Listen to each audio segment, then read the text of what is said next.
You apply for dental coverage thinking it's simple. Fill out a form, get approved, done. But across Canada, seniors are discovering that one missed detail, one insurance technicality, or one overlooked deadline can quietly cost them coverage they thought was guaranteed. In fact, an income error recently affected around 70,000 members without warning. Today, we're breaking down 10 things about the Canadian Dental Care Plan rarely explained clearly, and number 5 involves a date that could affect your spouse. Number 10, the insurance box you didn't know disqualifies you.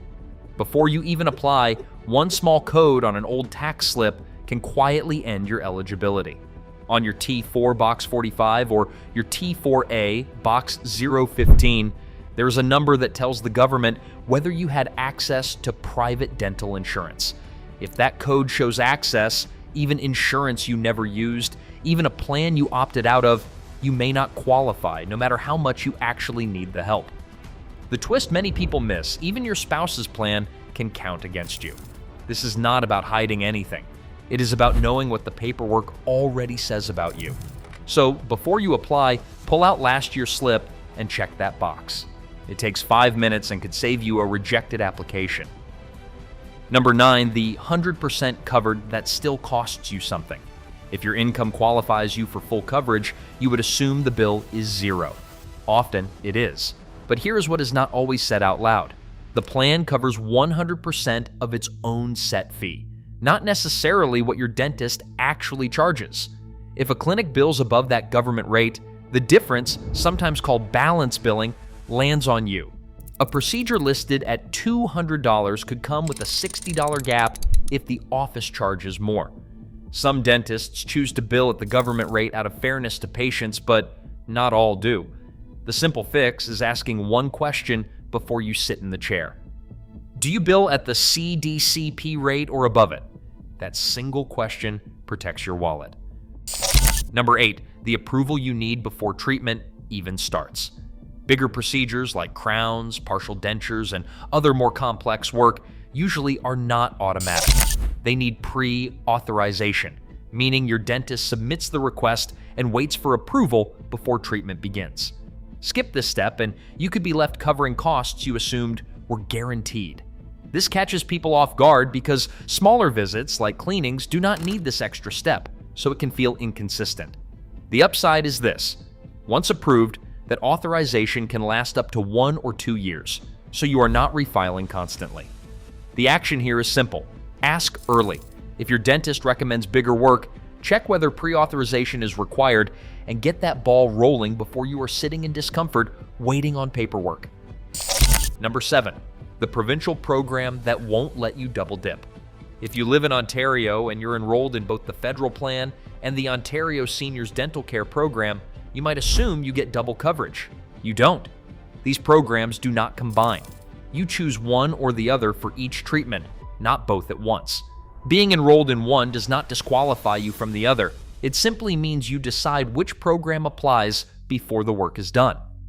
Other provinces may have their own senior dental supports with their own quiet rules, so it is worth checking your specific province directly rather than assuming anything carries over automatically. Action step. Before any major work, ask your provider which program will actually be billed. Number 6, the start date that isn't printed anywhere you'd expect. Once approved, you'll receive a member card, but that card doesn't show the date your coverage actually begins. That detail lives only in your welcome letter, which can take weeks, sometimes up to a few months, to arrive after approval. Book a dental visit before that effective date, and it simply won't be reimbursed, card or no card. This trips people up because receiving the card feels like the green light. The real green light is that letter. So hold off scheduling treatment until you've confirmed your exact start date in writing. One phone call to confirm saves you from paying full price for something you thought was already covered. Number 5, the renewal deadline. Hiding in plain sight. This coverage isn't permanent once granted. It resets every year, and the renewal window runs roughly from mid-April to the start of June. Miss it, and your coverage can lapse at the end of June, leaving a real gap before you're reapproved. Here's the detail that affects households, not just individuals. This window depends on having your taxes filed, for you and your spouse, if you have one. One missed tax filing in the household can stall the renewal for both of you. Mark this renewal window on your calendar every single year like a bill due date because, in a sense, it is one, and it is tied to far more than just your teeth. Number 4, the truth about your GIS that needs saying plainly. Let's clear this up directly. Enrolling in or using this dental coverage does not count as income, and it cannot reduce your GIS.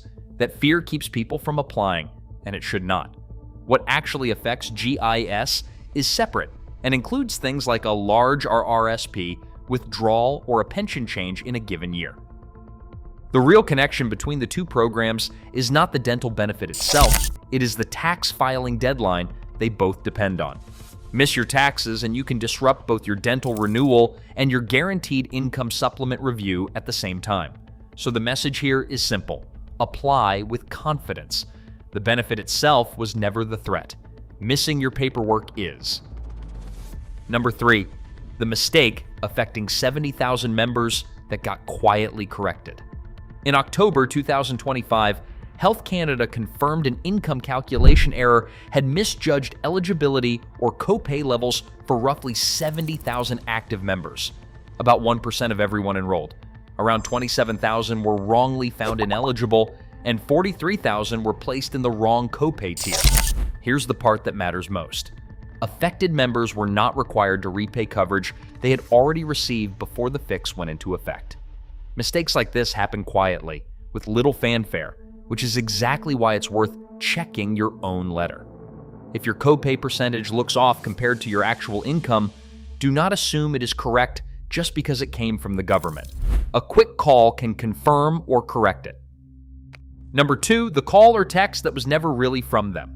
Anytime a popular new government benefit rolls out, scammers follow closely behind. Here is the one fact that cuts through almost every scam attempt. The real program will never ask you to pay anything to apply or to renew your coverage.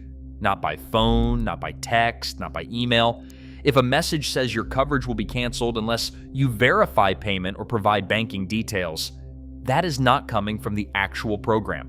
When in doubt, do not click and do not call back the number in the message. Go directly to the official government website yourself or call the number you already know is correct. Suspicious contact can be reported to Canada's Anti-Fraud Centre. Trust the source you look up, not the one that finds you. Number 1, the one form that quietly controls everything else. After everything we have covered, it comes back to one thing: your tax return. That single filing is the master key behind your dental eligibility, your renewal each spring, and the continuation of income benefits like the Guaranteed Income Supplement, known as GIS. Skip it, file late, or assume it does not matter because you are retired. You risk stalling several benefits at once, not because any program failed you, but because the paperwork behind them all starts in the same place. The good news is free help exists for this exact situation through community tax clinics designed for people on fixed incomes. File every year on time, even if you think you owe nothing. It is the simplest action on this entire list, and it protects the most. You worked hard for decades to earn the benefits sitting in front of you right now. None of this complexity is your fault. It is simply spread across too many letters, too many codes, and too many separate government pages. But now you know exactly where to look. Check your tax slip, mark your renewal window, confirm your start date, ask about pre-authorization, and file your taxes like it is the most important form of the year. Because for benefits like this one, it actually is. If this helped clear things up, share it with someone who has been putting off their own application, and keep coming back here because there is always more sitting in plain sight, waiting for someone to point it out.